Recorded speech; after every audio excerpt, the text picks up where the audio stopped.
വൈകുന്നേരം ആയപ്പോഴത്തേക്കും കേട്ടോ ഞാനൊരു കാര്യം പറയണത് ഇത് ഞങ്ങളുടെ ലിസിയമ്മയുടെ ബർത്ത്ഡേ ആണെന്ന് അതും ആന്റി പറഞ്ഞപ്പോഴത്തേക്കും പിന്നെ ഒന്നും നോക്കിയില്ല ഓടിപ്പോയി ഒരു കേക്ക് വാങ്ങാന്ന് കരുതിയേ. അപ്പൊ ഞാൻ ഇട്ടേക്കണ ഈ കോഡ് സെറ്റ് നിങ്ങൾക്ക് കണ്ട് കണ്ട് കണ്ട് കണ്ണ് മരവിച്ചിട്ടുണ്ടാകുമല്ലേ. ഞാൻ തന്നെ ഇതൊരു 100 വട്ടം ഇട്ടിട്ടുണ്ടെന്ന് എനിക്ക് തോന്നുന്നു. ഇത് കോട്ടൺ മെറ്റീരിയൽ അല്ലെങ്കിൽ പോലും ഇത് ഇടുമ്പോഴത്തേക്ക് ഒരു ഇതാണ്. അപ്പൊ ഞാൻ ഒരെണ്ണം കൂടി വാങ്ങിയിട്ടുണ്ടായിരുന്നു, ഒരു ഇടിവെട്ടുകളുള്ള മഞ്ഞ. ഇതിട്ടുണ്ട് ഞാൻ ഏത് ആൾക്കൂട്ടത്തിൽ പോയാലും എന്നെ കണ്ടുപിടിക്കാൻ പറ്റും കേട്ടോ.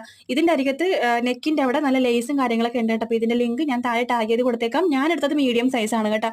പക്ഷെ അതെനിക്ക് കുറച്ച് വലുതാണ്, അതിന്റെ ഉള്ളിൽ ഒരാളെയും കൂടെ കയറ്റാം. അപ്പൊ അതുകൊണ്ട് ഞാൻ തൽക്കാലം അവിടെ മാറ്റി വെച്ചു, ഷേപ്പ് ചെയ്തിട്ട് ഇടാന്ന് കരുതി. അങ്ങനത്തെ നമ്മൾ ആദ്യം തന്നെ നൈറ്റി വാങ്ങാൻ വേണ്ടിയിട്ട് ആദായ കടയിലോട്ട് വന്നു കേട്ടോ. അപ്പൊ ആദായ കടയിൽ നിന്ന് പേര് മാത്രമുള്ള വലിയ ആദായമൊന്നും ഇല്ല കേട്ടോ. ഞാൻ ഇവിടെ നിന്നാണ് എപ്പോഴും നൈറ്റി വാങ്ങാറേ. പിന്നെ അവിടെ നിന്ന് നൈറ്റി വാങ്ങി നേരെ മുണ്ടമേലോട്ട് പോയി അവിടെ നിന്ന് ഒരു കേക്കും മേടിച്ചു. ഈ മഞ്ഞ കളറുള്ള കേക്ക് ഞാൻ എന്തായാലും കഴിച്ചിട്ടില്ല. അമ്മ എന്തായാലും കേക്ക് കട്ടുമ്പോഴത്തേക്കും ഒരു കഷ്ണം തരുമല്ലോ, അപ്പൊ അതിന്റെ ടേസ്റ്റ് നോക്കാന്ന് കരുതി. അങ്ങനെ അതേ കേക്കൊക്കെ വാങ്ങി അറിയാത്ത പോലെ വരാം. ചേട്ടൻ അവിടെ നിന്ന് വീഡിയോ എടുത്ത് തരുന്നുണ്ടേ.